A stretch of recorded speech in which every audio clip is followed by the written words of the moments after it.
Di Jawa Timur, jantung kekuasaan Nahdlatul Ulama, sebuah bom waktu politik tengah berdetak.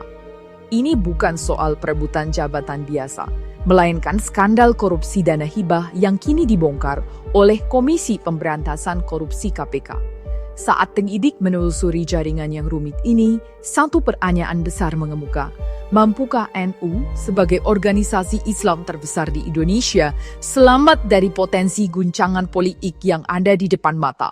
Pusat dari kasus ini adalah dana hibah yang bersumber dari APBD Provinsi Jawa Timur yang seharusnya disalurkan untuk kelompok masyarakat atau Pokmas. Kenyataannya, dana ini diduga menjadi bancakan melalui praktik korupsi yang sistematis.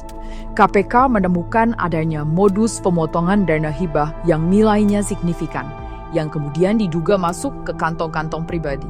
Setelah kasus ini pun tidak main-main, dana hibah yang digelontorkan untuk periode 2020 dan 2021 saja dilaporkan mencapai angka triliunan rupiah. Penyelidikan KPK yang diawali dari operasi tangkap tangan terhadap Wakil Ketua DPRD Jatim, Sahartua Simanjuntak, kini terus melebar. KPK telah menetapkan sejumlah tersangka yang terdiri dari anggota dewan, pejabat negara, hingga pihak swasta, yang menunjukkan betapa luasnya jaringan ini. KPK pun terus bergerak memeriksa puluhan saksi, mulai dari anggota DPRD lain, pengurus Pokmas, hingga kepala desa di berbagai kabupaten. Penyelidikan kasus ini mulai menyentuh lingkaran elit politik Jawa Timur. Gubernur Jawa Timur periode 2019 sampai 2024, Hovifah Indar Parawansa, telah diperiksa KPK sebagai saksi.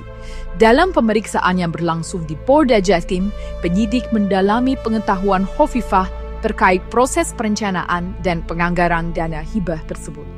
Meski Hovifah menegaskan semua proses telah sesuai prosedur dan statusnya hingga kini masih sebagai saksi, KPK mengingatkan bahwa status hukum seseorang dapat berubah seiring dengan temuan baru dalam penyidikan. Keterkaitan ini menjadi sangat genting karena posisi Hovifah bukan hanya sebagai mantan gubernur, tapi juga sebagai Ketua Umum PP Muslimat NU, salah satu organisasi sayap NU yang paling berpengaruh. Basis kekuatannya ditopang oleh jaringan Fatayat NU, organisasi perempuan muda NU yang mengakar hingga ke level desa. Perlu dicatat, hingga saat ini tidak ada bukti bahwa institusi Fatayat terlibat secara langsung. Namun, penyidik KPK diketahui telah memeriksa seorang pengurus PC Fatayat NU di Situbondo sebagai saksi. Jika dalam pengembangan kasus terbukti ada aliran dana yang masuk ke jaringan ini, dampaknya bisa sangat besar. Ini bukan lagi sekadar kasus hukum, tapi berpotensi meruntuhkan mesin politik dan kepercayaan publik yang telah dibangun puluhan tahun. Jika skenario terburuk terjadi, di mana posisi Hovifah sebagai figur sentral goyah akibat kasus ini, maka peta politik di Jawa Timur bisa berubah total. Ini adalah ancaman nyata bagi dominasi politik NU yang selama ini begitu kokoh. Kekosongan kepemimpinan berpotensi membuka pintu bagi kekuatan politik baru untuk masuk. Salah satu figur yang bisa diuntungkan dari situasi ini adalah Emil Dardak.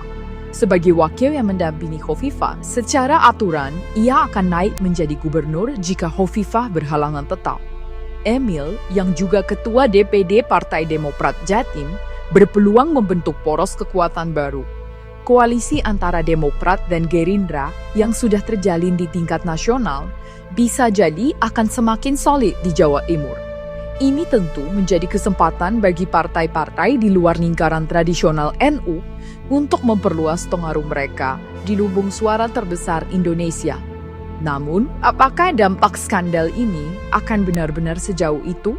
Sampaikan analisis Anda di kolom komentar. Skandal dana hibah Jawa Timur bukan lagi sekadar kasus korupsi biasa, tapi telah menjadi pertaruhan politik tingkat tinggi.